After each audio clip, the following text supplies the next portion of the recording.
ជួយមើលផងសัตว์គោរបស់ខ្ញុំបាត់ហើយមិនដឹងថាអ្វីចាប់ទេភូមិយើងឥឡូវមានរឿងមិនស្រួលហើយយប់ប្រលប់កុំចេញទៅណាឲ្យសោះណាមើលព្រៃព្រឹក្សាសែនល្អពេកក្រៃសម្រស់ខៀវខ្ចីបៃតងស្រស់ល្អបាក់សៃបាក់សាស្រែកច្រៀងកំដរប្រឡាញ់ឈូឆរលើមេឃព្រឹក្សាជ្រឹងសัตว์ខ្លាបានចូលមកក្នុងភូមិចាប់សัตว์ចិញ្ចឹមរបស់អ្នកភូមិម្ដងទៀតអត់ព្រៃប៉ុន្តែដូចជាអត់មានឃើញសត្វខ្លាចេញមកទេរឿងមុនអាគមខ្លាស្មីលនៅក្នុងភូមិមួយដែលនៅក្បែរមាត់ព្រៃដែលមានអ្នកភូមិរស់នៅមិនសូវច្រើនហើយអ្នកភូមិប្រកបរបរធ្វើស្រែចម្ការនិងចូលព្រៃបរបាញ់សត្វដើម្បីផ្គត់ផ្គង់ជីវភាពប្រចាំថ្ងៃម៉ែវាថ្ងៃស្អែកខ្ញុំគិតទៅចូលព្រៃទៅរកដកផ្សិតនិងរកថ្នាំឬសឈើខ្លះដើម្បីយកមកទុកប្រើប្រាស់ចុះពុកវាឯងទៅប្រមាណអ្នកដែរហើយទៅនៅពេលណាខ្ញុំគិតទៅ2នាក់កូនយើងតែមិនទាន់បានជួបមិនទាន់បានបបួលគេទេព្រោះថ្មនេះមិនដឹងជាដើរលេងទៅដល់ណាហើយទេបានជាមិនឃើញនោះអូណែនាំកូនទៅមើលប្រយ័ត្នប្រយែងផងព្រោះវានៅក្មេងមិនទាន់ស្គាល់របៀបរបបដើរព្រៃដូចជាឯងទេបាទមិនអីទេម៉ែវាដែលខ្ញុំនាំគេទៅនេះព្រោះចង់បង្រៀនឲ្យគេស្គាល់ពីរបៀបដើរព្រៃនិងទំនំក្នុងព្រៃហើយឲ្យគេចេះរកថ្នាំបុរាណផងចាពុកវាព្រោះអីកាន់តែចាស់ហើយមិនមានកម្លាំងអីដូចជាក្មេងទេបង្រៀនកូនឲ្យចេះបែបហ្នឹងក៏ល្អដែរពេលនេះនាយឈឿនក៏បានដើរចូលមករកពុកម៉ែគេដែលកំពុងនិយាយគ្នាពងម៉ែតើកំពុងនិយាយពីរឿងអីហ្នឹងអូកូនពុកនិងម៉ែកំពុងតែនិយាយគ្នារឿងពុកឯងទៅព្រៃនាថ្ងៃស្អែកនឹងហើយពុកថានាំឯងទៅជាមួយព្រោះដើម្បីជួយរកថ្នាំឬឈើពងប៉ុន្តែខ្ញុំមិនស្គាល់ថ្នាំឬឈើអីទេណាពងព្រោះតែឯងមិនដែលចូលព្រៃមិនដែលស្គាល់ប្រភេទថ្នាំឬឈើនឹងហើយបានជាពុកចង់នាំឯងទៅដើម្បីឲ្យឯងរៀនមើលពងមែនហើយកូនព្រោះអីពុកឯងកាន់តែចាស់ហើយរឿងចូលព្រៃឡើងភ្នំចុះភ្នំអីហ្នឹងវាមិនងាយស្រួលទេទើបនាំឯងទៅដើម្បីជួយជាកម្លាំងបាទម៉ែពងបាញ់ចឹងខ្ញុំសុំទៅបបួលអាដងមិត្តរបស់ខ្ញុំទៅជាមួយបានទេពងមានអីបបួលទៅក៏ល្អដែរបានជាគ្នាផងបានពងថ្ងៃរសៀលជ្រាលជ្រេទៅហើយមេឃក៏កាន់តែបញ្ចេញរស្មីនៅឯផ្ទះមីងសឿនធូកូនតើឯងបានយកត្រីប្រឡាក់ហាលហើយនៅកូនចាម៉ែខ្ញុំយកហាលរួចហើយហើយចុះបងប្រុសឯងគេតាណាហើយបានជាមិនឃើញខ្ញុំមិនដឹងទេម៉ែព្រោះឃើញគាត់ចេញទៅតាំងពីប្រាំងហើយម៉ែនិងមីអូនក៏ពោះជជែកគ្នារឿងអីហ្នឹងគ្មានអីទេហើយឯងមកពីណាមកពីមើលស្រូវនៅមាត់ព្រៃហ្នឹងណាម៉ែព្រោះអីមានគោក្របីអ្នកភូមិដាច់ទៅស៊ីហើយវាស៊ីអស់ច្រើនទេកូនស្រែយើងមានតែបន្តិចនោះផងស៊ីមិនច្រើនទេម៉ែព្រោះខ្ញុំទៅតន់ហើយក៏ដឹកទៅឲ្យម្ចាស់គេវិញទៅបានចឹងល្អហើយបងព្រោះអីស្រូវអង្គយើងចិត្តអស់ហើយណាមួយស្រូវក៏មិនសូវបានផលទៀតកូនឧស្សាហ៍ទៅមើលផងក្រែងមានគោក្របីដាច់ទៅស៊ីទៀតបាទម៉ែខ្ញុំនឹងទៅមើលរាល់ថ្ងៃព្រោះអីទុំចិត្តច្រូតបានហើយហ្នឹងនៅពេលនោះនាយឈឿនក៏បានដើរចូលមកជំរាបសួរមីងចាក្មួយលើកដៃថ្វាយព្រះក្មួយហើយឯងមកមានការអីមិនសម្លាញ់អូគ្នាថាមកបបួលឯងទៅចូលព្រៃស្អែកជាមួយឪពុកគ្នាឯងទៅជាមួយគ្នាទេថាម៉េចឯងចូលព្រៃហើយចូលព្រៃទៅរកអីដែរអូពុកគ្នាគាត់ថាទៅរកដកផ្សិតហើយនឹងរកថ្នាំឫសឈើផងហើយនឹងរកសត្វព្រៃផងហើយចោះទៅពេលណាដែរសម្លាញ់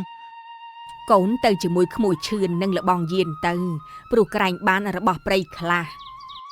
ពុកគ្នាថាចេញទៅព្រឹកស្អែកនេះហើយអញ្ចឹងចាំស្អែកព្រឹកគ្នានឹងដើរទៅផ្ទះឯង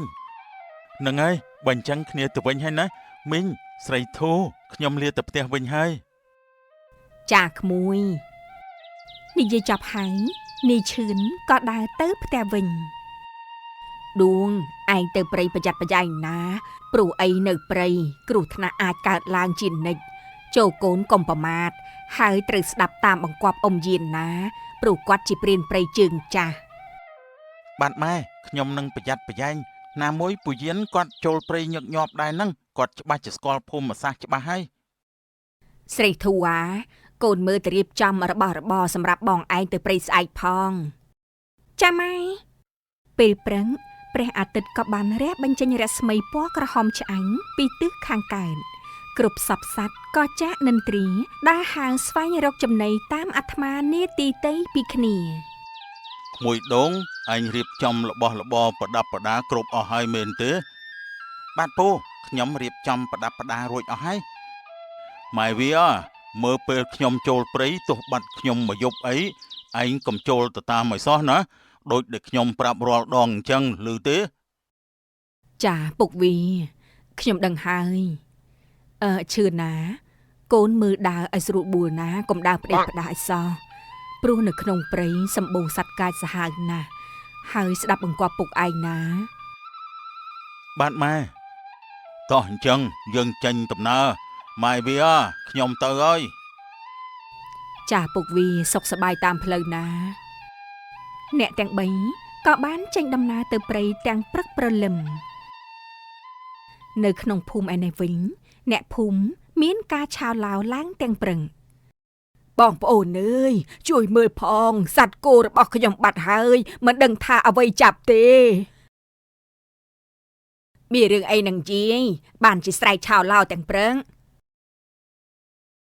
សឿនអើយសត្វគោខ្ញុំមួយក្បាលបាត់ហើយមិនដឹងថាអ្វីចាប់គេទេឃើញតែស្នាមឈាមពិតមែនហើយយីភូមិយើងមានរឿងអ្វីមិនស្រួលហើយបើអញ្ចឹងយើងទៅប្រាប់ដំណឹងដល់លោកមេភូមិឲ្យគាត់បានដឹងទៅក្រែងមានដំណោះស្រាយនៅផ្ទះលោកមេភូមិអ្នកទាំងពីរមកផ្ទះខ្ញុំទាំងព្រឹកមានការអីដែរលោកមេភូមិឥឡូវភូមិយើងមានរឿងមិនស្រួលហើយព្រោះកាលពីយប់មិញគោរបស់ខ្ញុំត្រូវបានសត្វអីខំមិនដឹងទេឃើញមានស្នាមឈាមមានរឿងបែបនេះផងអីតាំងពីដើមមកភូមិយើងមិនដែលមានរឿងបែបនេះពីមុនមកទេមែនហើយលោកមេភូមិតើយើងគួរធ្វើយ៉ាងម៉េចទៅមិនអីទេខ្ញុំនឹងរកវិធីដោះស្រាយខ្ញុំនឹងនាំអ្នកភូមិប្រុសចាំសង្កេតមើលនាពេលយប់ចាលោកមេភូមិនិយាយចាប់ហើយមីងសឿននិងយាយសយក៏បានចេញពីផ្ទះមេភូមិត្រឡប់ទៅផ្ទះវិញហើយក៏បានដើរកាត់មុខផ្ទះមីងសំក៏ចូលទៅនិយាយរឿងប្រាប់មីងសំហើយយីនិងអ្នកសឿនមកពីណាដែរបានជាដើរកាត់មុខផ្ទះខ្ញុំយើងទើបតែមកពីផ្ទះលោកមេភូមិនិងណាសំហើយមានការអីដែរបានចំណាំគ្នាទៅផ្ទះមេភូមិទាំងព្រឹកនឹងយីកាលពីយប់មិញមិនដឹងថាមានសត្វអីទេចាប់គោយើងបាត់ទើបយើងទៅប្រាប់លោកមេភូមិមែនហើយអ្នកសំភូមិយើងឥឡូវមានរឿងមិនស្រួលហើយយប់ប្រលប់កុំចេញទៅណាឲ្យសោះណាចាអ្នកសឿនភូមិយើងពីមុនរស់នៅសុខសប្បាយណាស់មិនដែលមានរឿងបែបនេះទេមែនហើយអ្នកសំអើយយើងគិតថាលាទៅផ្ទះហើយព្រោះអីថ្ងៃកាន់តែជ្រេហើយទៅរកដាំបាយដាំទឹកចាយីយាយសយនិងមីងសឿនក៏បានដើរចាកចេញពីផ្ទះមីងសំត្រឡប់ទៅផ្ទះរៀងខ្លួននៅឯក្នុងព្រៃឯនេះវិញពូយៀននីឈឿននិងនីដួងបានមកដល់ក្នុងព្រៃមើលព្រៃព្រឹក្សាសែនល្អពេកក្រៃសម្រស់ខៀវខ្ចីបៃតងស្រស់ល្អបាក់សៃបាក់សាស្រែកច្រៀងកំដរប្រឡាញ់ឈូឆរលើមេឃព្រឹក្សាហើយឯងចេញកំណាព្យអីនៅក្នុងព្រៃហ្នឹងគឺមកពីនៅក្នុងព្រៃពេលដើរចូលមកខ្ញុំឃើញសត្វស្រែកច្រៀងអើងកងហើរប្រឡែងគ្នាឃើញហើយជាទីមនោរម្យហ្នឹងណាពងពូឥឡូវយើងចូលមកជ្រៅដល់កន្លែងរកថ្នាំហើយនៅពូអូឥឡូវយើងចូលមករៀងជ្រៅដែរហើយយើងអាចរកបេះថ្នាំនិងរកឫសឈើបានខ្លះតែនៅលើភ្នំបានសម្បូរច្រើនជាងនេះចុះឥឡូវយើងត្រូវទៅខាងណាទៀតពងពួកយើងដើរទៅមុខបន្តិចទៀតពុកនឹងដាក់អន្ទាក់ក្រែងលោបានជាប់មន់ព្រៃនិងខ្សែខ្លះទុកជាអាហារពេលថ្ងៃបានបើអញ្ចឹងឆាប់បន្តិចទៅព្រោះខ្ញុំចង់ឃើញពុកដាក់អន្ទាក់ណាឯងកុំគិតតែសបាយពេកណា ព្រោះនៅក្នុងព្រៃមិនសបាយដោយអ្វីដែលឯងគិតទេហើយឯងកុំដើរឆ្ងាយពីពុកឲ្យសោះបានពងខ្ញុំនឹងស្ដាប់តាមបង្គាប់ពងកុំបារម្ភអីពងហើយចុះពួកយើងត្រូវដើរទៅដល់ណាទៀតទៅពូពួកយើងដើរឡើងភ្នំបន្តិចទៀតព្រោះទីនោះសម្បូរសត្វនិងថ្នាំឫសឈើច្រើនមុខបាទពូបើអញ្ចឹងតោះយើងចេញដំណើរទៅទៀតពូអ្នកទាំង3ក៏បានធ្វើដំណើរឡើងទៅលើភ្នំទៀនដើម្បីស្វែងរកថ្នាំឬឈើបន្ថែមទៀតស្រីធូអាកូនមានបានទៅមើលស្រូវយើងក្បែរមាត់ព្រៃទេកូនព្រោះអីបងឯងមិននៅចាម៉ែខ្ញុំបានទៅមើលហើយម៉ែល្អហើយកូនព្រោះអីខ្លាចមានសត្វចូលទៅស៊ីម៉ែតើបងប្រុសពេលណាគាត់ត្រឡប់មកវិញម៉ែប្រហែលជាល្ងាចនេះគេត្រឡប់មកវិញហើយកូនព្រោះអីឮក្មួយឈឿនថាទៅតែមួយថ្ងៃទេម៉ែតើព្រឹកមិញម៉ែទៅណាដែរអូព្រឹកមិញម៉ែទៅផ្ទះយីសយព្រោះអីគោរបស់គាត់ត្រូវបានសត្វអីមិនដឹងទេអូសចាប់ស៊ីទៅបាត់នៅឃើញតែស្នាមឈាមមានរឿងកើតឡើងបែបនេះផងឯងតើមានដឹងទេថាជាអ្វីម៉ែមិនដឹងថាជាអ្វីទេកូនហើយម៉ែនិងយាយសយក៏បានយករឿងនេះទៅនិយាយប្រាប់លោកមេភូមិហើយដែរហើយចុះលោកមេភូមិគាត់មានវិធីអ្វីដើម្បីដោះស្រាយទេគាត់ថានឹងចាំខ្លំមើលយប់នេះចង់ដឹងថាជាអ្វីចាម៉ែបើចៅចូលលួចប្រហែលជាមិនមានស្នាមឈាមនៅកន្លែងទេនេះប្រហែលជាមានសត្វព្រៃចូលមកខំហើយម៉ែរឿងនោះម៉ែក៏បារម្ភដែរបើជាសត្វព្រៃមែនយប់នេះយើងមិនអាចចេញពីផ្ទះផ្ដេសផ្ដាសទេចាម៉ែនៅក្នុងព្រៃថ្ងៃកាន់តែជ្រេបាំងស្លឹកឈើពងឥឡូវថ្ងៃជ្រេហើយថ្នាំឫសឈើក៏រកបានច្រើនដែរនឹងហើយបន្តិចទៀតពួកយើងនឹងនាំគ្នាចុះពីភ្នំវិញនៅក្នុងព្រៃនេះសម្បូរសត្វណាស់ពូកាលខ្ញុំដើររតឡងខ្ញុំឃើញជ្រូកព្រៃមួយវងកំពុងតែរកស៊ីហើយក្នុងនោះខ្ញុំឃើញមានជ្រូកព្រៃមួយដែលមានខ្នាយវែងហើយកោងមានធំជាងគេព្រៃនេះសម្បូរសត្វជ្រូកព្រៃណាស់កាលពីមុនពូចូលមកបាញ់គឺបាញ់យកតែធំមេវងទេព្រោះពេលយប់គឺអាពួកធំនឹងហើយវាប្រកែកខ្លាំងណាស់គ្រាប់កាភ្លើងធម្មតាមិនអាចទម្លុះស្បែកវាបានទេចុះពូប្រមាញ់វាយ៉ាងម៉េចទៅបានគឺត្រូវបាញ់ដោយប្រើគ្រាប់បញ្ចុះអាគមហើយបាញ់ឲ្យចំក្បាលរបស់វាព្រោះពួកអាធំនោះគឺមានវិញ្ញាណអាក្រក់សន្ធិដ្ឋនៅទៅពេលយប់វាខ្លាំងអញ្ចឹងស្ដាប់ពុកនិយាយហើយវាពិតជាគួរឲ្យខ្លាចខ្លាំងណាស់នៅក្នុងព្រៃមានរឿងដែលគួរឲ្យខ្លាចជាងនឹងច្រើនទៀតដែលពួកឯងមិនទាន់ដឹងថ្ងៃណាមួយខ្ញុំចង់ចូលព្រៃជាមួយពូព្រោះចង់ដឹងពីរឿងព្រៃនៅក្នុងពេលយប់មែនហើយពងថ្ងៃណាមួយពុកនាំពួកខ្ញុំទៅបាញ់សត្វម្ដងទៅពងពួកឯងចង់មកតែពួកឯងមិនដឹងថានៅក្នុងព្រៃពេលយប់វាយ៉ាងណានោះទេពុកខ្លាចតែឯងមិនអាចទប់ចិត្តនឹងទិដ្ឋភាពពេលយប់បានណាមិនអីទេពូមានពូនៅជាមួយទៅហើយពួកយើងមិនចេះខ្លាចទេតែពេលមានគ្រោះថ្នាក់ពូមិនអាចជួយពួកឯងបានតែរហូតទេបាទពងពួកយើងនឹងធ្វើតាមអ្វីដែលពុកប្រាំអូថ្ងៃកាន់តែទៀបទៅហើយតោះពួកយើងឆាប់ចុះពីលើភ្នំទៅកុំឲ្យយប់ទាន់ណាបាទពងអ្នកទាំង3ក៏នាំគ្នាចុះពីលើភ្នំដើរក្នុងព្រៃពោពេញទៅដោយសំឡេងសត្វយំហើយព្រៃក៏ចាប់ផ្ដើមត្រជាក់នៅក្នុងភូមិឯនេះវិញអ្នកភូមិក៏រៀបចំដឹកគោក្របីចូលក្រោលហើយព្រោះតែក្នុងភូមិមានរឿងមិនស្រួលកើតឡើងតាម៉ៅនៅផ្ទះទេតាអ្នកណាគេរកអីហ្នឹងអូលោកមេភូមិទេអីបាទតាគឺខ្ញុំម្នេះចង់ប្រាប់តាថាក្នុងភូមិយើងឥឡូវនេះគឺមានរឿងមិនស្រួលហើយតើភូមិយើងឥឡូវនេះមានរឿងអីដែរទៅលោកមេភូមិបាទគឺកាលពីព្រឹកមិញនេះគឺយាយសយនិងអ្នកសឿនបានទៅប្រាប់ខ្ញុំថាគោរបស់យាយសយគឺត្រូវបានបាត់បើតាមការសង្ស័យគឺដូចជាមានសត្វចូលមកចាប់ព្រោះឃើញមានស្នាមឈាមមានរឿងបែបនេះផងហីលោកមេភូមិបាទតាទើបខ្ញុំមកប្រាប់តាឲ្យប្រយ័ត្នប្រយែងផងនៅក្នុងពេលយប់ព្រលប់បាទលោកមេភូមិខ្ញុំនឹងប្រយ័ត្នប្រយែង យើងចឹងខ្ញុំលាតាទៅវិញហើយខ្ញុំទៅប្រាប់អ្នកភូមិដទៃទៀតបាទលោកមេភូមិ បន្ទាប់មកលោកមេភូមិក៏បានដើរចេញទៅហើយប្រាប់អ្នកភូមិនៅតាមផ្ទះឲ្យមានការប្រុងប្រយ័ត្ននាពេលយំព្រោះតែក្នុងភូមិមានហេតុកើតឡើងមិនស្រួលពុកវីត្រឡប់មកផ្ទះវិញហើយចុះឯណាក្មួយដួងមិនឃើញ អូអាដងវាទៅផ្ទះវាបាត់ហើយវាមិនបានមកចូលផ្ទះយើងទេម៉ែ ហើយត្រឡប់មកវិញបានអីខ្លះផងពុកវី បានដើមថ្នាំនិងឫសឈើមួយចំនួនហ្នឹងណាម៉ែវា ហើយចុះឈឿនកូនឯងមានបានអីផងហើយបានរៀនពីពុកឯងបានអីខ្លះទៅពីរបៀបរកថ្នាំ បាទម៉ែខ្ញុំរៀនសូត្រពីរបៀបរកថ្នាំពីពុកបានច្រើនណាស់ បើដូច្នេះល្អហើយកុំឲ្យពុកឯងកាន់តែពិបាកទៀត ម៉ែ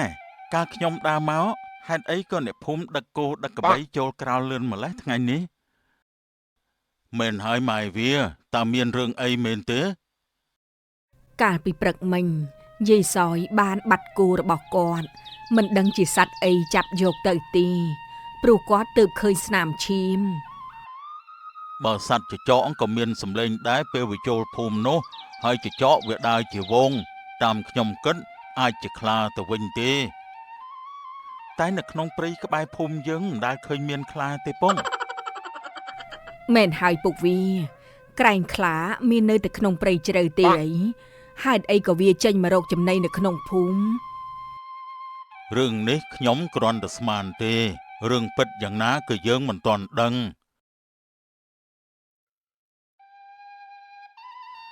លបងយានអើយបាទលោកមេភូមិហើយមកពីណាទៅណាដែរហ្នឹងមកអញ្ជើញចូលមកលេងផ្ទះខ្ញុំសិនមកលោកមេភូមិ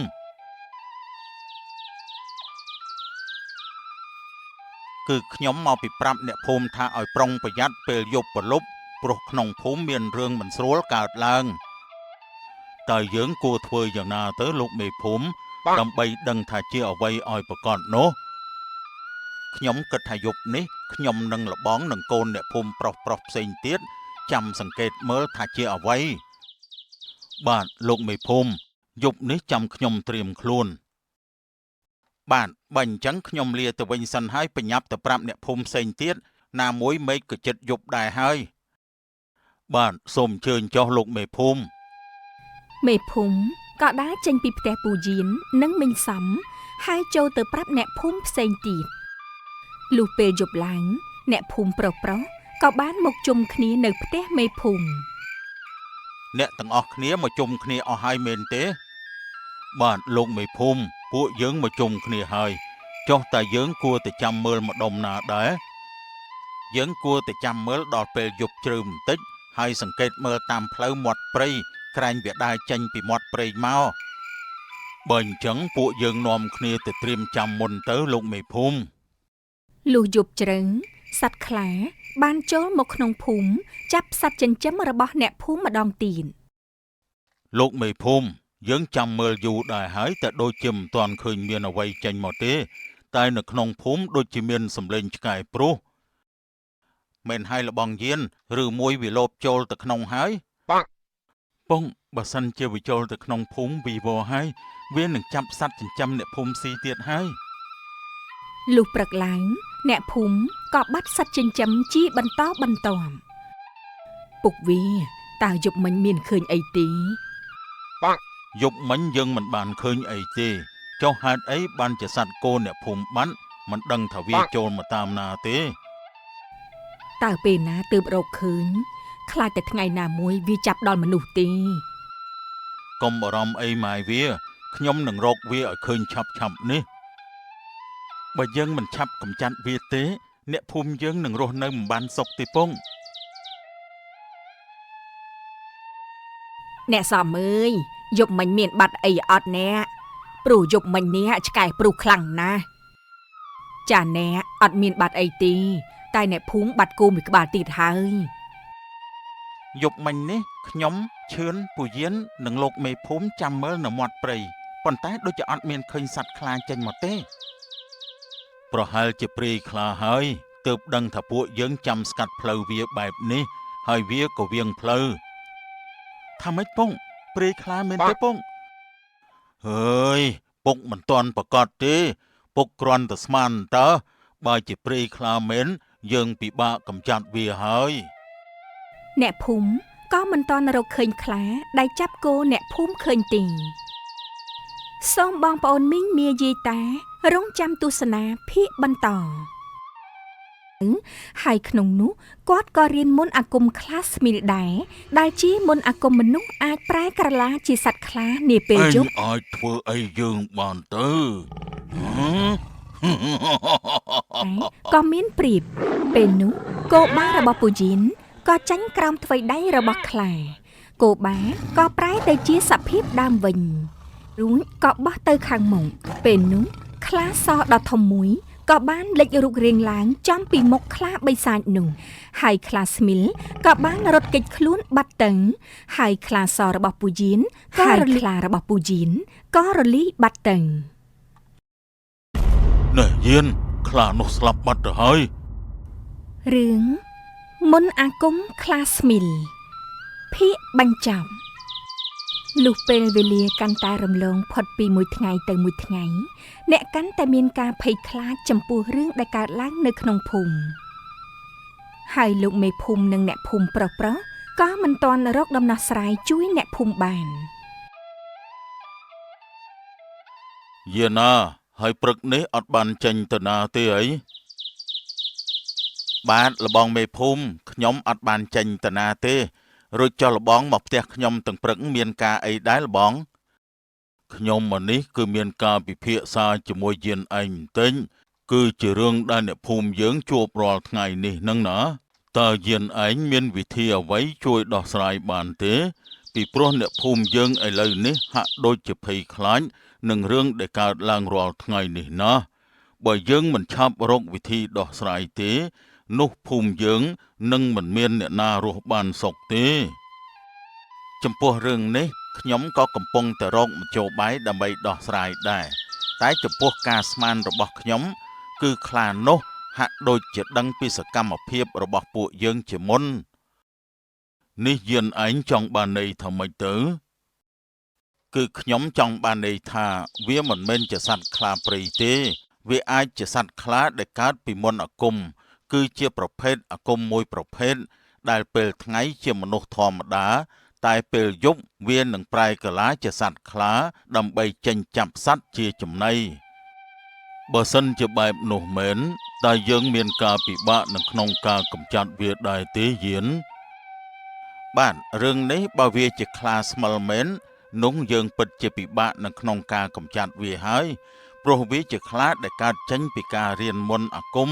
បែបនេះឫទ្ធិអំណាចរបស់វាគឺខ្លាំងខុសពីខ្លាធម្មតាបើបែបនោះមែនយើងគួរតែធ្វើយ៉ាងណាទៅយានឯងជាព្រានព្រៃស្រាប់ហើយក៏ជាគ្រូអាគមដែរតើយានឯងមានវិធីអីដើម្បីកម្ចាត់វាដែរទេរឿងកម្ចាត់វាមិនមែនជាការងាយស្រួលនោះទេព្រោះវាមិនដែលបង្ហាញខ្លួនឲ្យយើងឃើញអូខ្ញុំនឹកឃើញហើយយើងនឹងចាំមើលវាពេលយប់ប្រច័ណ្ឌពេញបរមី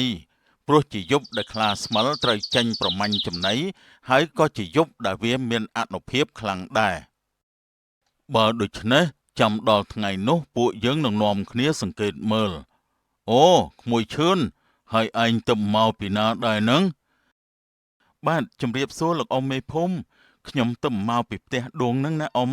ហើយអ៊ំមកនិយាយពីរឿងសត្វខ្លាមែនទេបាទមែនហើយក្មួយអ៊ំនិងឪពុកឯងកំពុងតែពិគ្រោះគ្នាពីវិធីដើម្បីកម្ចាត់វាបើនិយាយទៅមន្តអាគមប្រភេទនេះគឺជាមនុស្សកលាខ្លួនបើយើងសម្លាប់ខ្លាបាននោះយើងមកจะដឹងថាជាអ្នកណាជាមិនខានតែខ្ញុំឆ្ងល់ថាក្នុងភូមិយើងមិនដែលមានអ្នកណារៀនអាគមបែបនេះពីមុនមកទេពុកនិយាយបែបនេះចង់ថាជាអ្នកភូមិយើងមែនទេពុកគ្រាន់តែស្មានគ្រាន់តែសង្ស័យតើយានឯងសង្ស័យថាជាអ្នកណាដែរខ្ញុំមិនហ៊ាននិយាយទេលបងខ្លាចថាមិនមែនទៅថាយើងចោទមនុស្សខុសអូហ្នឹងហើយបើដូច្នេះខ្ញុំគិតលាយានឯងទៅវិញហើយនិយាយចប់ហើយលោកមេភូមិក៏ដើរចេញពីផ្ទះពូយានបាត់ហើយមីងសំ ក៏ដើរចេញពីចំការក្រោយសំដៅមករកឪពុកនិងកូនដែលកំពុងឈរនៅមុខផ្ទះពីរអ្នកឪពុកកូនកំពុងនាំគ្នាឈរនិយាយអីដែរហើយម្បាញ់មិញដូចជាឮសំឡេងលោកមេភូមិ អូគឺលោកមេភូមិឥឡូវគាត់ចេញទៅវិញបាត់ហើយម៉ែវាឯងស្រោចទឹកដំណាំរួចអស់ហើយមែនទេ ខ្ញុំស្រោចរួចហើយពុកវាហើយពុកវាឯងអត់ទៅស្រែទេអី ខ្ញុំគិតថាទៅឥឡូវហើយម៉ែវាព្រោះអីមេឃក៏រៀងក្តៅដែរហើយមកឈឿនទៅជាមួយពុកបាទពុក បន្ទាប់ពីបបួលកូនប្រុសហើយពូយាននិងនីឈឿនក៏ដើរចេញទៅបានបន្តិចក្រោយមកមីងសឿនក៏ដើរសំដៅទៅផ្ទះមីងសំអ្នកសឿនតើអញ្ជើញទៅណាមកណាដែរអ្នកចាអ្នកគឺមកផ្ទះអ្នកនឹងហើយកូននឹងប្តីអ្នកទៅណាអស់ហើយអ្នកចាអ្នកទៅស្រែមុននេះបន្តិចហ្នឹងហើយអ្នកមកមានការអីមែនទេខ្ញុំមកនេះគឺមានរឿងចង់និយាយពីការបាត់សត្វគោក្របីរបស់អ្នកភូមិយើងព្រោះអីវាកើតឡើងកាន់តែញឹកញាប់ហើយអ្នកអើយរឿងនេះខ្ញុំក៏កាន់តែបារម្ភដែរមិនដឹងថាពេលណាអាចរកវិធីទប់ស្កាត់បានទេខ្ញុំឮថាយប់ថ្ងៃសិលពេញបរមីនេះលោកមេភូមិនិងប្តីអ្នកនាំគ្នាចេញចាំមើលហើយដើម្បីឲ្យដឹងថាជាអ្វីឲ្យប្រកាសណែតែខ្ញុំឮពួកវានិយាយគ្នានឹងមេភូមិបាញ់មិញថាដូចជាសត្វខ្លាស្មៀអីមិនដឹងទេអើយបែបហ្នឹងមានតែចាំប្តីអ្នកនិងមេភូមិដោះស្រាយទេចាមែនហើយអ្នកហើយចូលអ្នកអញ្ជើញទៅណាទៀតដែរអូខ្ញុំគិតថាទៅអឺតមើលផ្ទះយីសយបន្តិចព្រោះគាត់នៅតែឯងមិនមានកូនចៅនៅជាមួយទេមិនដឹងថាពេលយប់គាត់ដេកខ្លាចយ៉ាងណាទេមីងសឿនក៏ដើរចេញទៅហើយមីងសំក៏ដើរសំដៅទៅខាងក្រោយផ្ទះដើម្បីមើលដំណាំគាត់បន្តនៅឯផ្ទះយាយសយវិញតាម៉ៅក៏បានដើរមកដល់មុខផ្ទះយាយសយយាយសយអើយតើយាយនៅផ្ទះទេខ្ញុំមកលេងអូតាម៉ៅទេអីហើយតាមកផ្ទះខ្ញុំនេះមានការអីដែរតាមិនអីទេយាយអើយគ្រាន់តែដើរកាត់នេះក៏ឈៀងចូលមកលេងទៅព្រោះអីស្រុកភូមិឥឡូវឮថាមានខ្លាចូលមកទៀតផងនិយាយពីរឿងខ្លាចនេះខ្ញុំកាន់តែខ្លាចណាស់តាព្រោះអីវាស៊ីគោខ្ញុំអស់រួចហើយខ្លាចតែថ្ងៃណាមួយវាមកស៊ីដល់មនុស្សក្នុងភូមិទៀតទេយាយកុំទៅភ័យអីវាមិនហ៊ានចាញ់មកស៊ីអ្នកភូមិទេហើយចុះមិនក៏តាដឹងថាវាមិនស៊ីអ្នកភូមិព្រោះអីវាជាសត្វខ្លាវាមិនស្គាល់ថាជាសត្វឬជាមនុស្សទេតែវាឃ្លានវាស៊ីហើយពេលនោះមីងសឿនក៏បានដើរចូលមកតាយាយកំពុងជជែកគ្នាពីរឿងអីដែរមើលទៅដូចជារឿងធំសម្បើមណាស់ក្មួយសឿនអើយកំពុងតែនិយាយគ្នាអំពីរឿងសត្វខ្លាដែលចេញមកអុកលុកអ្នកភូមិអ្នកស្រុកយើងនឹងអូរឿងនេះខ្ញុំទើបតែនិយាយជាមួយអ្នកសំមុននេះបន្តិចដែរព្រោះអីអ្នកភូមិយើងកាន់តែភ័យខ្លាចខ្លាំងឡើងហើយមែនហើយរឿងនេះបើទុកយូរកាន់តែមានរឿងធំហើយនិយាយគ្នាបានមួយសន្ទុះធំហើយតាម៉ៅនិងមីងសឿនក៏បានដើរចេញពីផ្ទះតាយាយនៅឯវាលស្រែឯនេះវិញពូយាននិងនីឈឿនក៏បានមកជួបនីឌួងនៅវាលស្រែពូមកមើលស្រូវដែរមែនទេពូនឹងឲ្យក្មួយដួងហើយចុះក្មួយមកពីអង្កលបានជាពូមកដល់ស្រាប់តែឃើញក្មួយនៅស្រែតែម្ដងអញ្ចឹងខ្ញុំមកតាំងពីព្រឹកព្រលឹមណាពូព្រោះអីមកដេញសัตว์វាចូលស៊ីស្រូវហើយចុះឈឿនមកធ្វើអីដែរនងអូពូហៅគេឲ្យមកបានជាគ្នានឹងណាក្មួយនាំគ្នានិយាយលេងចុះពូចុះដើរមើលស្រូវបន្តិចអាដួងហើយឯងមកស្រែតែម្នាក់ឯងនឹងឯងអត់ខ្លាចទេអីព្រោះអីគេល្បីរឿងសัตว์ខ្លាចចូលភូមិរៀងរាល់យប់ណា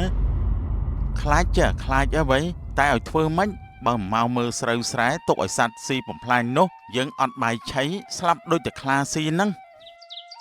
ណែដួងគ្នាលើមកថា លោកមេភូមិនិងឪពុកគ្នាត្រៀមកំចាត់ខ្លានឹងនាពេលយប់ពេញបរមីណាព្រោះអីឮពុកគ្នាថាខ្លាស្មិលពេលយប់ពេញបរមីវាបង្ហាញខ្លួនច្បាស់ហើយក៏ជាថ្ងៃដែលវាមានមហិទ្ធិឫទ្ធិខ្លាំងផងដែរបើពិតដូចជាពូយាននិយាយយើងពិតជាពិបាកក្នុងការកំចាត់វាហើយព្រោះអីវាជាសត្វខ្លាដែលកើតចេញពីមុនអាគមរឿងនេះវាពិតជាពិបាកហើយចំពោះស្រុកភូមិយើងនោះព្រោះអីចាប់តាំងពីមានរឿងនេះមកអ្នកភូមិរស់នៅក្នុងភាពភ័យខ្លាចមិនហ៊ានចេញទៅប្រកបរបររកស៊ីចូលព្រៃដូចជាមុនទេមិននឹងហើយសម្លាញ់ជាពិសេសពេលយប់គឺអ្នកភូមិបិទទ្វារចូលដេកគ្មានហ៊ានចេញទៅក្រៅទេទោះឮសំឡេងឆ្កែព្រុសពេលយប់ក៏ដោយហេតុនេះហើយទើបខ្លាវាចេះទៅចូលមកចាប់សត្វចិញ្ចឹមក្នុងភូមិស៊ីរាល់យប់ហ្នឹងណាចំពោះរឿងនេះនរណាក៏មានការព្រួយបារម្ភដែរតែណាស់ហើយនិយាយច្រើនចិត្តក៏ចេះតែខ្វល់ច្រើនដែរគ្នាចោះដើរមើលស្រូវបន្តិចសិនហើយណាហ្នឹងហើយទៅចោះគ្នាក៏គិតថារកទៅផ្ទះដែរប្រុសអីមកតាំងពីព្រឹកដែរខ្លាចម៉ែនិងប្អូនចាំមើលផ្លូវទៅចោះគ្នាក៏ចោះស្រែដែរបន្ទាប់ពីនិយាយគ្នាអស់ពេលយូរគួរសមដែរនាយឈឿនក៏បានដើរទៅរកពូយាននៅវាលស្រែរីឯនាយឌួងក៏ដើរទៅផ្ទះនៅផ្ទះមីងសឿនពីរអ្នកកូនស្រីកំពុងនិយាយគ្នាមុខផ្ទះម៉ែបងប្រុសទៅស្រែអីក៏យូរម្លេះម៉ែព្រោះគាត់ទៅតាំងតែពីព្រឹកព្រលឹមម្លេះហើយស្មាននេះហើយនៅមិនទាន់ឃើញមកទៀតប្រហែលជាបងឯងរវល់តែដើរមកតាមផ្លូវហើយមើលទៅហើយក៏ប្រហែលជួបអ្នកភូមិយើងដើរទៅមើលស្រែដែរទើបនៅជជែកគ្នាមិនទាន់បានមកផ្ទះដូច្នេះណាកូនចាម៉ែខ្ញុំក្រែងតែបងប្រុសដើររវល់តែញ៉ៃញ៉ងកូនកំមុំអ្នកភូមិតែបានជាយូរមិនឃើញមកដល់ផ្ទះចេះតែធ្វើបាបបងខ្លួនឯងហើយបងខ្លួនឯងនេះសំបីតែស្រីក៏មិនហ៊ានមើលមុខផងតើហេតុអីបានទៅហ៊ានញ៉ៃញ៉ងកូនគេនោះម៉ែមិនបានជាម៉ែដឹងថាបងគាត់ខ្លាចមនុស្សស្រីបើម៉ែមិនដែលទៅណាមកណាជុំគាត់ផងនឹងម៉ែរឿងអីម៉ែមិនដឹងបើម៉ែចិញ្ចឹមបងឯងនឹងឯងជាង20ឆ្នាំហើយបងឯងមិនឮថាតាក់ទងណានាទេ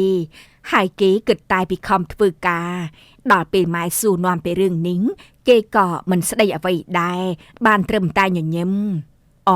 នោះណោះកំពុងតែនិយាយដើមបងឯងគេដើរមកល្មមនោះបងប្រុសត្រឡប់មកល្មមនាយឌួងក៏ដែរចូលមកឈរចាំពីមុខម្ដាយនិងប្អូនស្រីអើយមកហើយអីកូនហើយមិនបានជាទៅយូរម្លេះថ្ងៃនេះបានម៉ែគឺដោយសារតែខ្ញុំជួបជាមួយពូយានគាត់ទៅមើលស្រូវដែរហ្នឹងណាយូរដោយសារតែរវល់និយាយគ្នាលេងជាមួយគាត់ហើយចុះលបងយានបាននិយាយអីខ្លះរឿងខ្លះអត់ទេកូនគាត់និយាយតើម៉ែគាត់ថាយប់នេះនឹងចាំឃ្លាំមើលវាហើយបើបែបនេះមែនល្អហើយកុំឲ្យអ្នកភូមិកាន់តែភ័យខ្លាចទៀតបន្ទាប់ពីព្រះសូរិយាយាត្រាមកបំភ្លឺផែនពោធិ៍ធាពេញមួយថ្ងៃមកហើយក៏ដល់វេលាអស់ស្ដង់គុណអ្នកស្រុកអ្នកភូមិក៏មនីមនារៀបចំរបស់ចូលផ្ទះ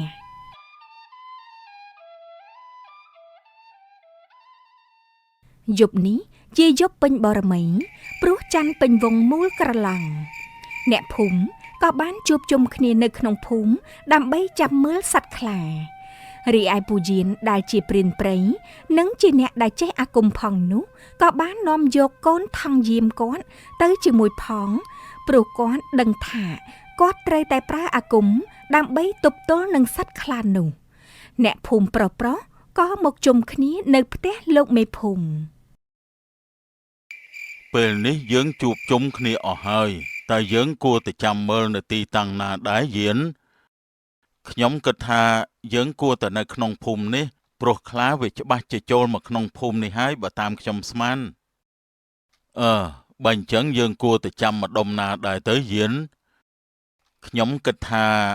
យើងគួរតែចាំមើលនៅក្បែរផ្ទះយាយសយបើគិតបែបនេះហើយតោះពួកយើងចេញដំណើរទៅហើយចុះយើងអត់មានយកអាវុធទុកការពារខ្លួនទេអីយានមិនបាច់ទេលោកមេភូមិព្រោះអាវុធធម្មតាមិនអាចធ្វើអីវាបានទេតែខ្ញុំមានវិធីដើម្បីទប់ទល់ជាមួយវាហើយ បើយើងឯងមានវិធីការពារបែបនេះគឺល្អហើយតោះពួកយើងចេញដំណើរ លុះនិយាយស្រស់ស្រួលគ្នាហើយអ្នកភូមិទាំងអស់គ្នាក៏ចេញដំណើរទៅកន្លែងដែលចាំខ្លានោះចេញមកចាប់សត្វអ្នកភូមិមកដល់ពេលនេះហើយអ្នកភូមិក៏មិនទាន់ដឹងថាខ្លាចេញមកពេលណាដែរតាម៉ៅដែលជាអ្នកស្រុកចំណាកមកអាស្រ័យនៅក្នុងភូមិនេះអស់មួយរយៈអ្នកភូមិក៏មិនទាន់ដឹងថាគាត់គឺជាគ្រូមន្តអាគមខ្មៅហើយក្នុងនោះគាត់ក៏រៀនមន្តអាគមខ្លះស្មីលដែរដែលជាមន្តអាគមមនុស្សអាចប្រែក្រឡាជាសត្វខ្លានាពេលយប់ដើម្បីចេញចាប់ចំណី យេណាយើងចេញមកសន្ទុះទៅហើយតែដូចជាមិនទាន់ឃើញមានអីប្លែក ចាំមើលបន្តិចទៀតទៅលោកមេភូមិខ្ញុំមានអារម្មណ៍ថាវាកំពុងតែដើរមកហើយ លោកមេភូមិឃើញទេនោះហើយជាខ្លាដែលខ្ញុំថានោះឥឡូវវាចេញមកហើយតើយើងគួរទៅធ្វើបែបណាទៅយៀន យើងនឹងចេញទៅស្ទាក់មុខវា ថាហើយពូយៀនក៏ស្ទុះចេញទៅស្ទាក់ចំពីមុខខ្លា ឈប់សិនអាខ្លាកំណាចឯងធ្វើបាបអ្នកភូមិយើងខ្លាំងណាស់យើងមិនអាចមិនអោយឲ្យឯងធ្វើបែបនេះបន្តទៀតទេ អូ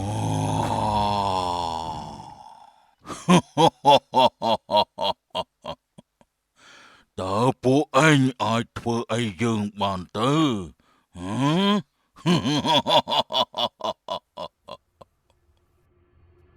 ហ៎ខ្លាចេះនិយាយបានលោកមេភូមិខ្លានេះចេះនិយាយព្រោះវាមិនមែនជាខ្លាសត្វនោះទេវាគឺជាខ្លាសិលដែលកើតចេញពីអាគមស្មិល មិនបាច់និយាយច្រើនទេបើពួកឯងចង់រួចជីវិតឆាប់ចេញពីមុខបើកផ្លូវឲ្យយើងទៅបើពួកឯងមិនបើកផ្លូវនោះទេយើងនឹងសម្លាប់ធ្វើជាចំណីហើយណាមួយយើងស៊ីតែសាច់សត្វមិនដែលបានភ្លក់សាច់មនុស្សទេយើងក៏ចង់សាកដែរថាតើវាមានរសជាតិឆ្ងាញ់ប៉ុណ្ណា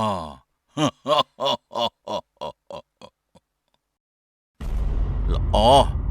យើងក៏ចង់ដឹងថាអាខ្លាស្មិលឯងនេះជាអ្នកណាហើយខ្លាំងប៉ុណ្ណាដែរ ភ្លាមនោះពូយៀនក៏បានដកយកគោបាសម្រិតរបស់គាត់ពីក្នុងថង់យាមមកយកមកសូត្រប្រឌិស្ថានឡើងហើយក៏បោះទៅខាងមុខពេលនោះគោរបស់គាត់ក៏បានរីកខ្លួនធំ ចូលទៅកំចាត់អាខ្លានោះឲ្យពុកអាកូន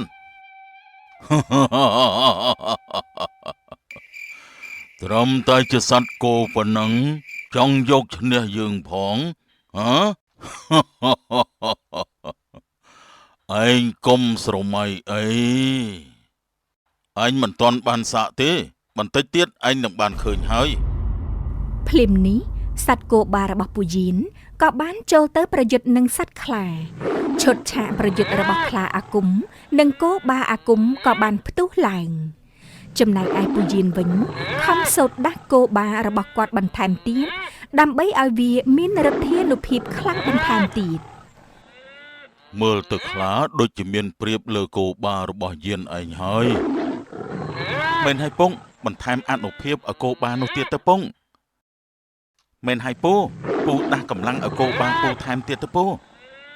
ក្មួយកំស្រែកធ្វើឲ្យរំខានសមាធិយានអីគេកំពុងតែប្រឹងប្រែងប្រមូលកម្លាំងបន្ថែមឲ្យគោបាគេហើយក្មួយ លុះមានការប្រយុទ្ធរវាងខ្លានិងគោបាបានមួយសន្ទុះខាងខ្លាក៏មានព្រៀបពេលនោះគោបារបស់ពូយៀនក៏ចាញ់ក្រោមថ្វីដៃរបស់ខ្លាគោបាក៏ប្រែទៅជាសភាពដើមវិញ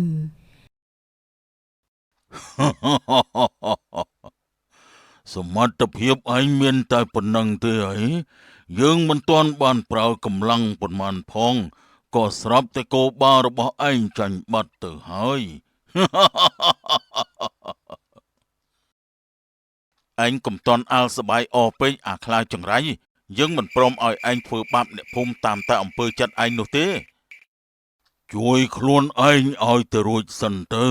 បន្តិចទៀតពួកឯងនឹងក្លាយជាចំណីរបស់យើងហើយ កុំសង្ឃឹមឲ្យសោះអាខ្លាកំណាច យើងមិនតន់ចោះចាញ់អញទេយើងនឹងឲ្យអញលេងជាមួយនឹងរបស់ថ្មីមួយទៀតពងមើលទៅខ្លានេះវាខ្លាំងណាស់ពងតែយើងអាចទប់ទល់ឈ្នះវាទេពងមិនហើយពូតែយើងមានវិធីអីអាចកម្ចាត់វាបានទៅពូកុំបារម្ភអីពុកមានវិធីដោះស្រាយហើយតែខ្លានេះវាខ្លាំងមែនហើយតែយើងក៏មានរបស់ល្អឲ្យវាលេងទៀតដែរតែពុកមានរបស់អីទៅពុកឆាប់កម្ចាត់វាទៅមើលទៅវាកំពុងតែស្រែកឃ្លានសាច់ហើយពងមិនអីទេវាជាខ្លាសិលវាអាចយល់ពីយើងវាមិនចេះតែវាយប្រហារយើងទេមែនហើយយានឯងឆាប់ប្រើវិធីកម្ចាត់វាទៅទុកយូរទៀតមិនបានទេណាយានបាទលោកមេភូមិខ្ញុំនឹងធ្វើឥឡូវនេះហើយយ៉ាងម៉េចទៅហើយមានរបស់អីទៀតក៏ឆាប់បញ្ចេញមកយើងក៏ចង់ឃើញថា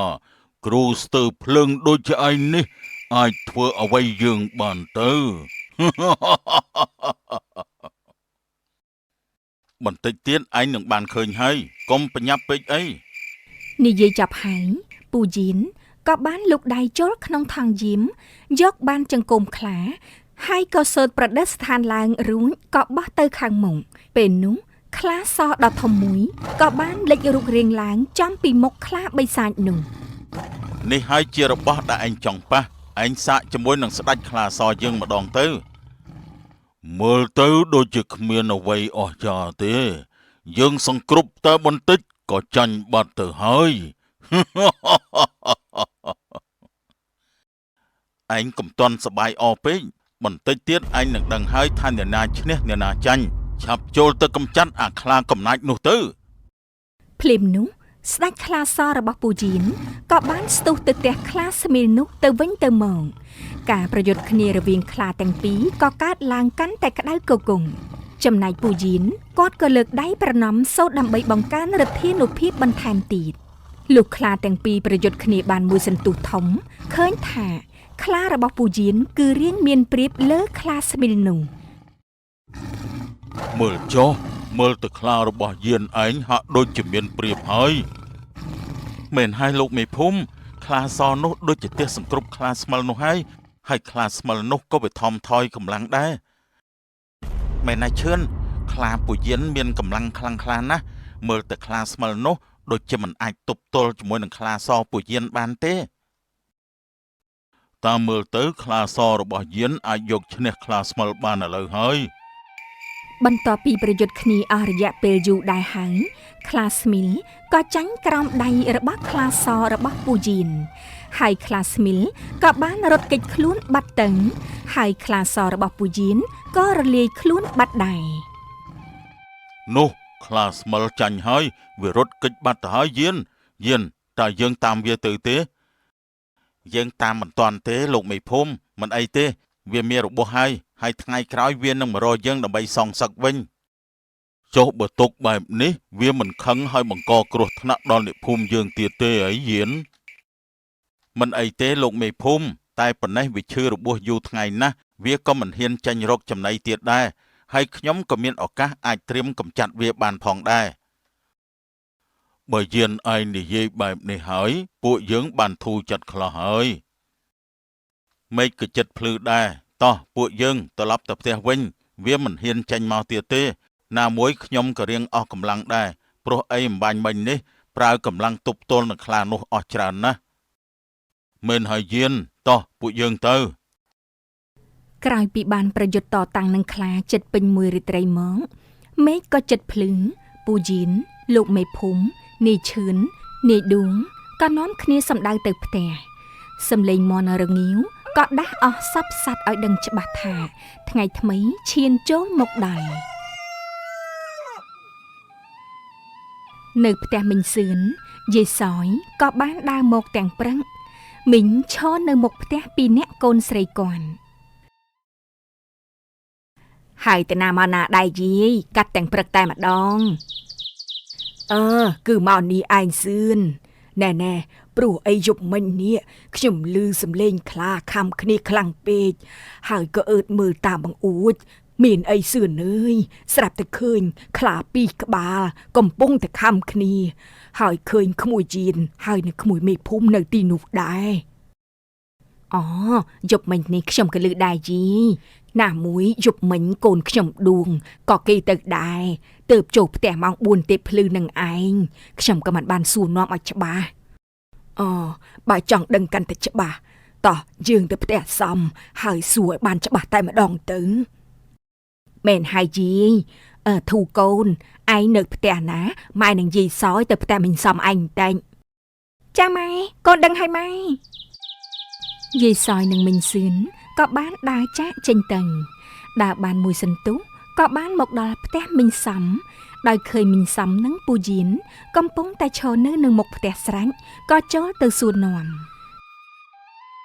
យីនិងអ្នកសឿនមកផ្ទះខ្ញុំទាំងព្រឹកមានការអីដែរអូខ្ញុំមកនេះចង់សួរលបងយីនរឿងការពីយប់មិញថាមានរឿងអីកើតឡើងផងមែនហើយក្មួយជីនយប់មិញនេះខ្ញុំឮសំឡេងខ្លាំងណាស់បាទយាយយប់មិញគឺខ្លាដែលតែងតែចេញមកចាប់សត្វចិញ្ចឹមរបស់អ្នកភូមិវាចេញមកហើយខ្ញុំនិងលោកមេភូមិក៏បានស្ទាក់មុខវានៅចំពីមុខផ្ទះយាយនឹងឯង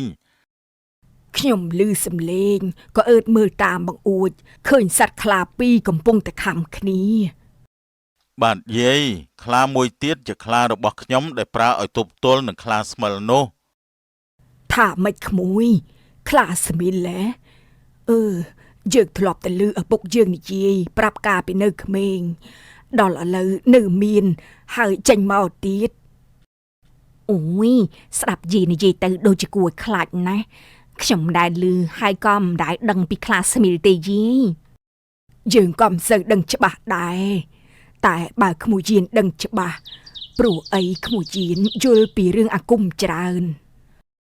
រឿងនេះខ្ញុំអាចដឹងខ្លះកាលពីខ្ញុំនៅរៀនជាមួយលោកគ្រូខ្ញុំគាត់បានប្រាប់ថាមុនអាគមខ្លាស្មិលនេះវាមិនខុសពីអាគមអាបធ្មប់ទេ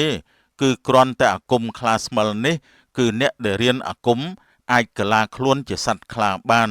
ហើយអាចចាប់ចំណីដូចជាខ្លាអញ្ចឹងគ្រាន់តែវាជាខ្លាដែលប្រើមុនអាគមបានចុះបើវាមានអានុភាពខ្លាំងបែបនេះតើអញ្ចឹងអាចកម្ចាត់វាបានទេរឿងនេះមិនមែនជាការងាយស្រួលទេតែយប់មិញនេះគឺវារងរបួសធ្ងន់គួរសមហើយអានុភាពវាក៏មិនសូវខ្លាំងដូចមុនដែរបើសិនជាថ្ងៃក្រោយវាចេញមកទៀតយើងអាចនឹងកម្ចាត់វាបានបើបានបែបនេះល្អហើយព្រោះអីពួកយើងគឺខ្លាចណាស់ខ្លាចវាខឹងហើយក៏ចេញមកសងសឹកអ្នកភូមិយើងរឿងនេះខ្ញុំកំពុងតែរកវិធីដោះស្រាយហើយចូលអ្នកទាំងអស់គ្នាកំព្រួយអីណាហើយចុះក្មួយបំរុងធ្វើអីបន្តទៀតបើទុកយូរមិនកើតទេព្រោះវាកាន់តែចងកំហឹងនឹងអ្នកភូមិយើងហើយមិនអីទេយប់នេះខ្ញុំនឹងចេញយាមចាំមើលវាទៀតរហូតដល់វាចេញមកបើសិនជាវាចេញមកមែនខ្ញុំនឹងមិនឲ្យវារួចខ្លួនទេ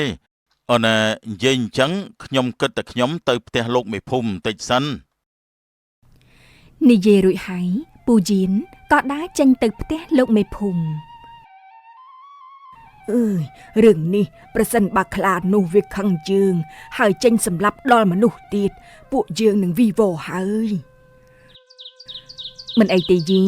ឮប្តីខ្ញុំថាខ្លានោះវាមានរបួសហើយវាក៏មិនសូវខ្លាំងដូចជាពេលមុនដែរយើងកំពុងតែភ័យព្រោះអីយើងនៅតែម្នាក់ឯងផងបើយាយខ្លាចយាយអាចមកដេកនៅផ្ទះខ្ញុំមួយរយៈសិនបានណាយាយព្រោះអីប្តីខ្ញុំពេលយប់ក៏គាត់ចេញទៅចាំយាយមើលខ្លាដែរបែបនេះក៏បានដែរព្រោះអីយើងក៏ខ្លាចដែរព្រោះឃើញទិដ្ឋភាពយប់មិញគឺគួរខ្លាចណាស់ណែអ្នកសមខ្ញុំគិតថាលាអ្នកទៅផ្ទះវិញហើយព្រោះអីកូនស្រីខ្ញុំនៅផ្ទះតែម្នាក់ឯងយើងក៏គិតថាលាឯងទៅផ្ទះដែរសមចាយី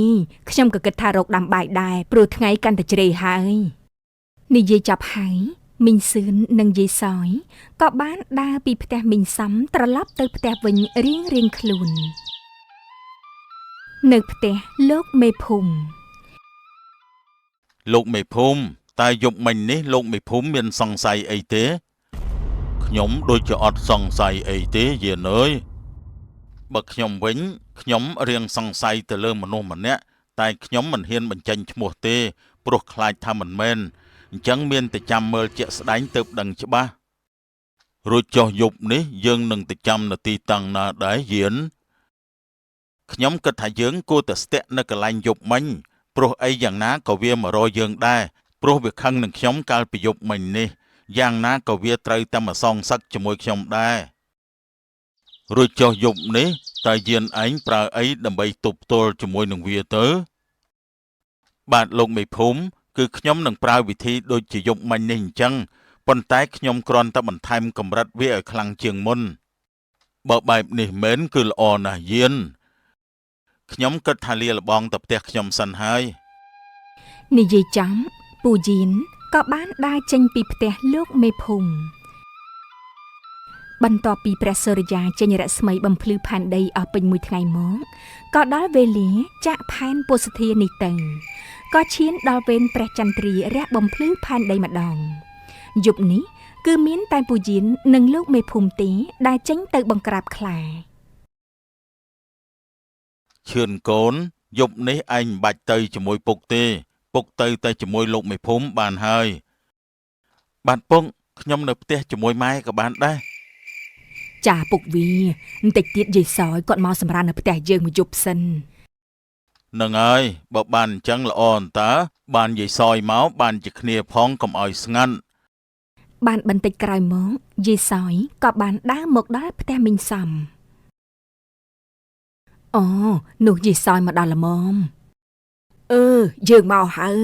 យចុះក្មួយយានចេញទៅតែឯងមែនទេបាទយាយខ្ញុំទៅតែពីរនាក់លោកមេភូមិទេព្រោះអីយប់នេះសភាពការដូចជាមិនស្រួលទើបខ្ញុំមិនចង់ឲ្យក្មេងៗទៅជាមួយនឹងហើយក្មួយមើលប្រយ័ត្នប្រយែងផងក្មួយមែនហើយពុកវីមើលប្រយ័ត្នប្រយែងខ្លួនផងខ្ញុំបារម្ភពីពុកវីឯងណាខ្ញុំក៏បារម្ភពីពុកដែរខ្ញុំសុំទៅជាមួយផងបានដែរទេពុកមិនអីទេកុំបារម្ភអីពុកអាចការពារខ្លួនឯងបានឯងនៅផ្ទះមើលម៉ែឯងនិងយាយសយទៅប៉ុណ្ណឹងបានហើយណាខ្ញុំលាទៅសិនហើយកុំឲ្យលោកមេភូមិចាំយូរចាពុកវីសំណាងល្អណាស់និយាយរួចហើយពូយៀនក៏ចេញដំណើរពីផ្ទះសម្ដៅទៅផ្ទះលោកមេភូមិលោកមេភូមិចាំខ្ញុំយូរទេមិនយូរទេខ្ញុំទឹមហើយដៃដែរនឹងបើអញ្ចឹងតោះយើងឆាប់ទៅព្រោះអីកាន់តែយប់ហើយយើងទៅស្ទាក់ចាំវាមុនពូយៀននិងលោកមេភូមិក៏ចេញដំណើរបានបន្តិចក្រោយមកក៏មកដល់ផ្ទះយាយសយដែលជាកន្លែងចាំស្ទាក់ខ្លាមិនក៏យប់នេះស្ងាត់ម្ល៉េះយានដូចជាខុសពីយប់មុនមូលហេតុដែលយប់នេះស្ងាត់គឺដោយសារតែអំណាចរបស់ខ្លានោះវារៀបចេញមកហើយទើបសភាពនៅជុំវិញខ្លួនយើងវាស្ងប់ស្ងាត់បែបនេះនិយាយបានបន្តិចខ្លាក៏បានដើរចេញពីមាត់ភ្លឹងហើយក៏ប្រទះនឹងពូយៀននិងលោកមេភូមិនោះយានណាខ្លាវាចេញមកហើយធំណាស់យានអើយ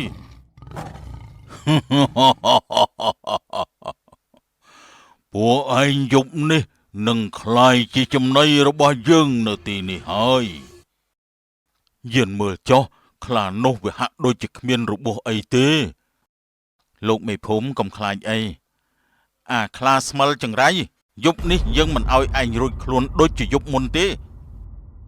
យប់មិញនេះយើងភ្លាត់ស្នៀតតែយប់នេះក៏យើងមិនឲ្យពួកឯងមានជីវិតត្រឡប់ទៅវិញដែរយើងក៏ចង់ដឹងដែរថាតើឯងអាចរត់រួចដូចជាយប់មុនដែរទេ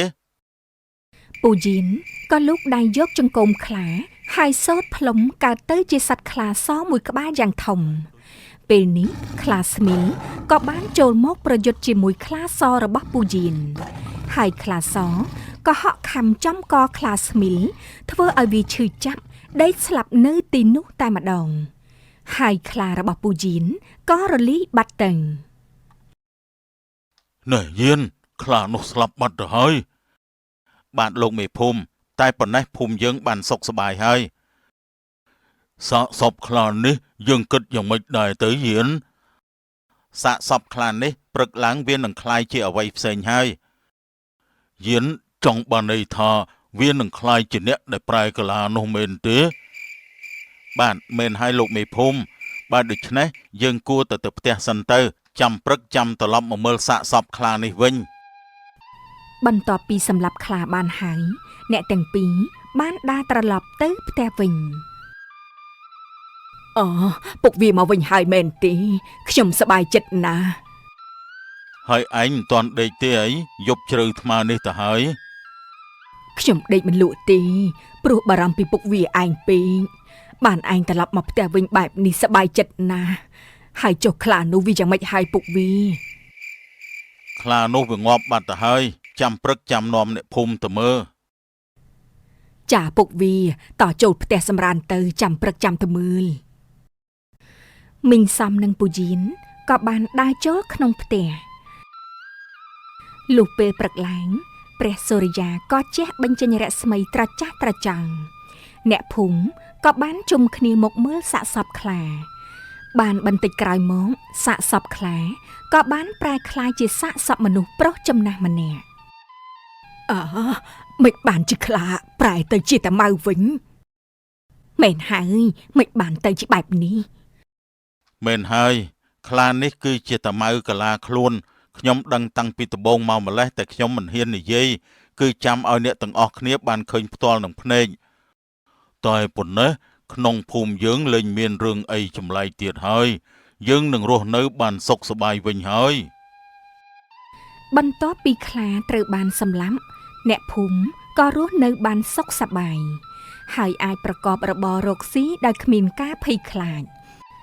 ហើយសុខសប្បាយជានិរន្តរ៍រៀងទៅអើយតម្លៃអប់រំយើងមិនអាចស្មានទៅលើអ្វីមួយដោយឥតមានទឹកតាំងបញ្ជាក់នោះទេហើយរឿងមុនអាគមខ្លាស្មីលក៏បានបញ្ចំសូមខន្តីអភ័យទោសចំពោះកំហុសឆ្គងដោយអចេតនា